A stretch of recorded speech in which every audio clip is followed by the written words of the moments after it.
Hello there, welcome to Story Garden. I'm really excited to see you on this episode. In today's episode, I want to talk about what are the long-term benefits of doing what is right, not what is easy. Before I explain how I got benefit of this in my own life, because I'm the biggest beneficiary of this philosophy or a skill or an attitude that you might want to call. First, let me explain how I learnt about it in the first place. I had a privilege of doing Acumen fellowship in the year 2022, and I heard this phrase for the first time while I was doing Acumen fellowship. By the way, Acumen is a wonderful organization doing some brilliant stuff in building leadership skills for the development sector,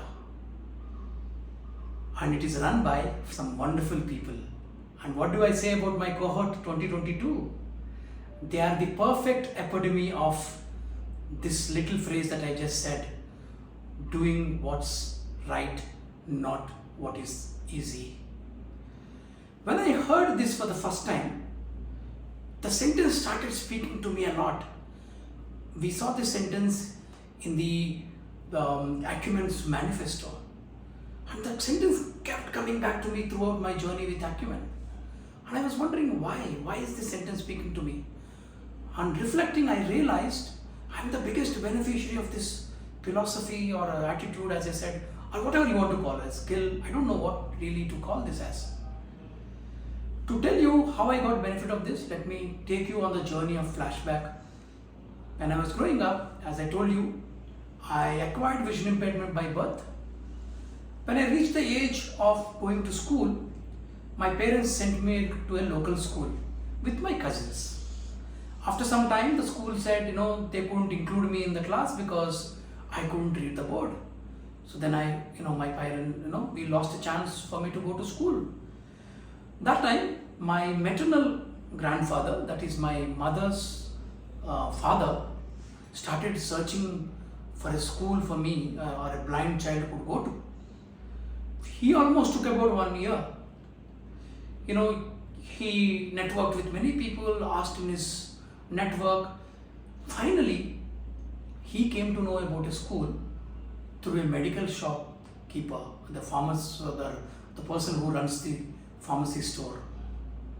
How? Because my grandfather used to go there to buy eye drops for me, and then they had a casual conversation saying that we are searching for a school that my grandchild could go to, and so on and so forth. Then he said, "Oh, I know somebody who would buy the same drops." That's how the shopkeeper went back to the other person who used to buy these same drops that my grandfather was buying for me, and found out a school that I could go to. Can you imagine where the knowledge came from?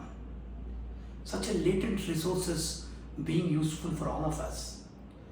Anyway, to cut the long story, eventually, the shopkeeper told us a school which is 70 kilometers away from my village, and then I couldn't adjust in the hostel there. Then my mother had to come and stay with us, with me and my sister, in 70 kilometers away from my village for me to go to the school. All this, I think there are lessons that we can learn. First of all, my grandfather, who could have easily said, "Oh, I networked for so long, asked many people in finding out a school, nothing is possible." He could have given up. But no, he did not give up. It took, as I said, it's almost a year for him to find a school for me. The shopkeeper, went beyond his JD, right? His JD was only to sell, medicines. But he went back to an old customer, found out where this school could go, where I could go to school, and then gave us that information. My mother, what can I say about her? She could have easily said, "Oh, there is no school nearby." My father couldn't come with us to the town because he is a farmer. She could have easily said it's very difficult because she herself is not very educated. She only studied up to 7th standard. And remember, it is about 35 years ago. We are still seeing shades of, patriarchal society even today. And that time you can imagine for a woman to stand up and say, No, I will want my child to go to school and take that step of staying away from the family and getting me educated. Thanks to all of them doing what is right, not what is easy.